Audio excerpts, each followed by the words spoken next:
con la contraportada y con la página 311. Dufour y Hegel, ¿qué dicen de él?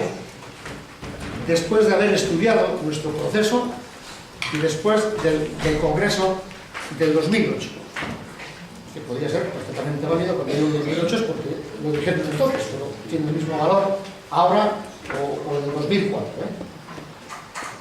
Y dicen Dufour y Hegel, él la representa por el mismo hecho de su trayectoria una cierta excepción en el seno de la comunidad sindical europea.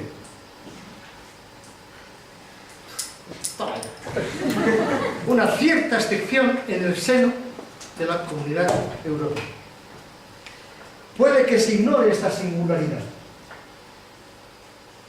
Puede que se utilice la limitación geográfica y social de esta experiencia, sus características históricas, para negarle todo carácter de ejemplaridad. Sin embargo, se puede adoptar el punto de vista inverso. El País Vasco ha sufrido una tremenda crisis en su economía tradicional y se ha convertido en una plataforma de nuevas actividades. El sindicalismo de él ha prosperado en una coyuntura de transformación estructural, transformación que sirve además para explicar el declive en otros lugares. La historia, más bien de éxitos, que él escribe en este periodo de grandes dificultades para la mayoría de las organizaciones sindicales del continente europeo, impulsa a analizar las condiciones de su éxito. Por lo menos hay una que él destaca frente a los detractores que le reprochan que se aparta con mucha facilidad de las reglas del diálogo social.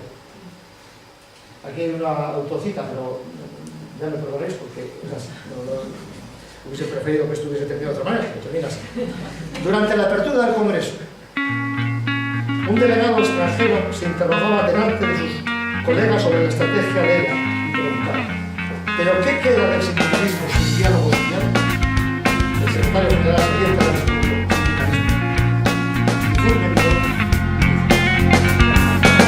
Txoko txiki bat zara, edurartien lotan zagoz, lasaitasunik